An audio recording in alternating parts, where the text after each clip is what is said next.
wabarakatuh. Selamat pagi semuanya. Bagaimana keadaannya Ibu hari ini? Alhamdulillah sehat.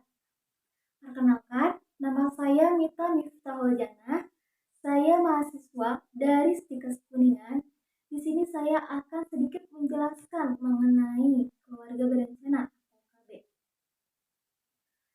Dalam tahapan perkembangan, tahapan pertama yaitu keluarga baru menikah, ada beberapa tugas yang harus dimiliki. Yang pertama yaitu membina hubungan intim yang memuaskan, yang kedua menetapkan tujuan bersama, yang ketiga mendiskusikan rencana mempunyai anak, dan yang terakhir mempersiapkan menjadi orang tua.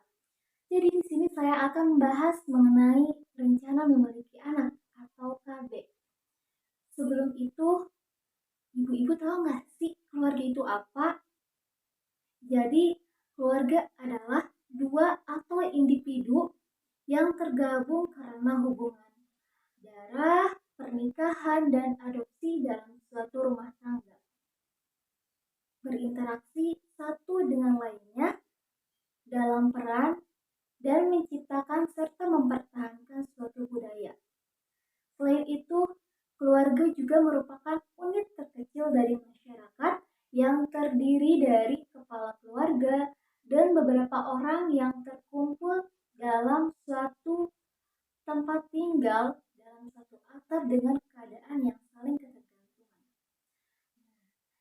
Keluarga yang baru menikah adalah seorang laki-laki dan seorang perempuan yang membentuk keluarga dalam ikatan pernikahan yang sah. Langsung saja kepada KB. Ibu tahu nggak sih KB itu apa? Ya benar, KB itu keluarga berencana. Maksud dari KB tersebut adalah suatu program yang dirancang pemerintah dalam upaya peningkatan kepedulian dan peran serta masyarakat melalui pendewasaan usia perkawinan, pengaturan kelahiran, pembinaan ketahanan keluarga, peningkatan kesejahteraan keluarga kecil bahagia dan sejahtera. Keluarga berencana adalah suatu usaha untuk menjarangkan atau merencanakan jumlah dan jarak kehamilan dengan memakai kontrasepsi. Tujuan umum dari KB yaitu membentuk keluarga kecil sesuai dengan kekuatan sosial ekonomi suatu keluarga dengan cara mengatur kelahiran anak agar diperoleh suatu keluarga bahagia dan sejahtera yang dapat memenuhi kebutuhan hidupnya. Tujuan utama dari KB yaitu untuk memenuhi kebutuhan masyarakat akan pelayanan KB dan kesehatan reproduksi yang berkualitas, menurunkan tingkat atau angka kematian ibu dan bayi, serta menanggulangi masalah kesehatan reproduksi dalam rangka membangun keluarga kecil yang berkualitas. Manfaat KB dipandang dari kesehatan yaitu untuk menurunkan angka kematian atau kesakitan ibu yang semakin tinggi akibat kehamilan yang dialami oleh wanita. Karena apa? Karena beberapa wanita yang mengalami kehamilan ada beberapa masalah kesehatan yang dialaminya. Contohnya anemia atau kekurangan darah, preeklamsi atau tekanan darah tinggi pada kehamilan, dan lain sebagainya. Selanjutnya kita membahas tentang kontrasepsi. Apa sih kontrasepsi itu ibu-ibu? Ada yang tahu nggak? Baik. Kontrasepsi itu istilahnya berasal dari bahasa kontra dan konsepsi. Kontra itu mencegah atau melawan, sedangkan konsepsi itu pertemuan antara sel telur yang matang dengan sperma yang mengakibatkan kehamilan. Jadi, kontrasepsi adalah usaha untuk mencegah terjadinya kehamilan. Usaha itu dapat bersifat permanen maupun bersifat sementara. Syarat-syarat kontrasepsi. Yang pertama itu aman pemakaiannya dan dapat dipercaya. Yang kedua, efek samping tidak merugikan. Yang ketiga, kerjanya dapat diatur sesuai keinginan. Yang keempat, tidak memerlukan kontrol medik atau bantuan medik selama pemakaian.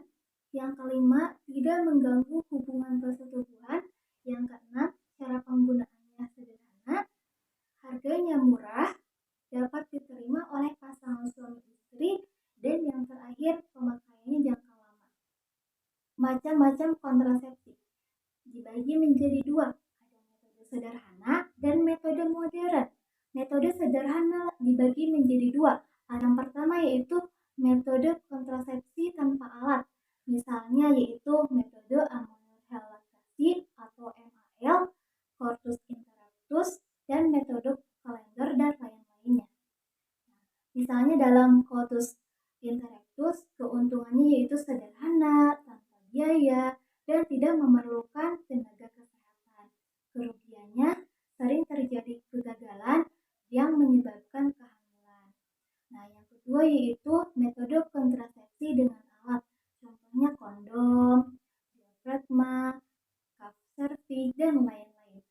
Nah, misalnya dalam kondom, keuntungannya yaitu efektif, mudah digunakan, kerugiannya yaitu reversible. Yang kedua yaitu metode kontrasepsi modern, dibagi lagi menjadi tiga. Yang pertama yaitu metode kontrasepsi dengan alat kontrasepsi dalam rahim atau AKDR, dan ada juga IUD atau intrauterine device. Nah, misalnya dalam AKDR, keuntungannya efektif, cepat pulih, dan resiko kegagalannya rendah. Kerugiannya yaitu pendarahan, nyeri, dan membutuhkan intervensi medis. Yang kedua yaitu ada metode kontrasepsi mantap atau kontap. Ada juga MOW dan MOV. Apa sih maksud dari itu semua? Yang pertama yaitu MOW. MOW adalah metode operatif wanita atau sering dikenal dengan tubektomi, karena prinsipnya adalah memotong atau mengikat saluran tuba atau tuba falopi sehingga mencegah pertemuan antara ovum dan sperma. Yang kedua yaitu MOV, metode operatif pria atau sering dikenal dengan tubektomi karena memotong atau mengikat saluran vas deferens sehingga cairan sperma tidak keluar atau ejakulasi. Nah, dalam kontap keuntungannya efektif dan kerugiannya yaitu resiko infeksi pada operasi. Yang ketiga yaitu metode kontrasepsi hormonal, dibagi lagi menjadi tiga. Yang pertama yaitu kontrasepsi pil atau KB pil. Nah, keuntungannya yaitu sederhana, tidak membutuhkan intervensi medis, dan tidak mengganggu senggama. Tetapi kerugiannya yaitu harus meminum setiap hari, resikonya takut lupa, dan dapat menyebabkan kehamilan kembali. Selanjutnya yang kedua yaitu kontrasepsi suntik atau KB suntik. Keuntungannya yaitu lebih efektif, praktis, dan mudah. Kerugiannya yaitu harus membutuhkan intervensi medis atau harus steril dan resiko pendarahan. Yang ketiga yaitu ada implan. Nah, keuntungannya yaitu pemakaiannya jangka lama, terus cepat pulih kembali. Tetapi kerugiannya yaitu dapat perubahan pada haid berupa pendarahan atau meningkatnya jumlah darah pada haid. Jadi ibu-ibu keluarga berencana atau KB itu penting sekali. Karena apa? Karena dengan KB dapat menghindari untuk kelahiran yang tidak diinginkan, mendapatkan kelahiran yang diinginkan, dan dapat mengatur interval di antara kelahiran. Dan ibu-ibu bisa memilih kontrasepsi mana yang ibu-ibu akan pakai yang telah saya paparkan tadi. Mungkin cukup sekian materi yang saya sampaikan. Mohon maaf bila banyak kesalahan. Terima kasih atas perhatiannya. Assalamualaikum warahmatullahi wabarakatuh.